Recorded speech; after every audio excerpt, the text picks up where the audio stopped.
Okay, so let's say, for example, that you have a drawing where multiple people are working on it, and you know that the room size or the building size, whatever the object may be, in this case it's going to be a room, needs to be 25 feet by 20 feet. All right, we know that's an unknown dimension. That's what we need to be at.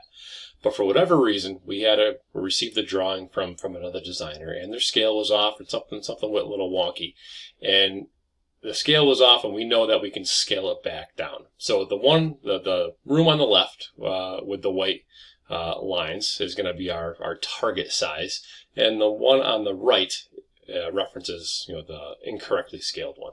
So since we have a frame of reference here, which is similar on both of them, being the doorway, we can use that as our reference point and reference dimension to scale everything down. So the first thing I'm going to do is I'm going to go into the room that I know is correct, and I'm just going to zoom in. I'm going to hit DI for dimension. And I'm going to scale the inside of the door, and it is 3 feet wide. Okay, so now that we know that, I want to scale the blue room down so that the doorway, which in this case is a little over 5 feet, equals 3 feet. And when I do that, everything else should follow suit. And if we all do everything right, this should be a 25 by 20 room. So the first thing I want to do is type in scale. Then I'm going to select all the objects. Then hit enter.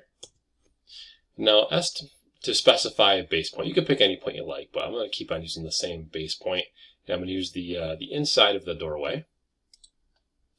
And now I can drag drag everything around. But again, even if we do that, we can only get to within the limits of our dragging capabilities, and we have a better way of doing this.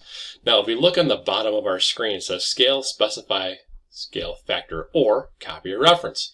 So in this case, you either click on the reference or type R for reference, because we have a reference length, and that reference length is our doorway. So I'm going to hit R, enter. And now it's asking me to specify a reference length.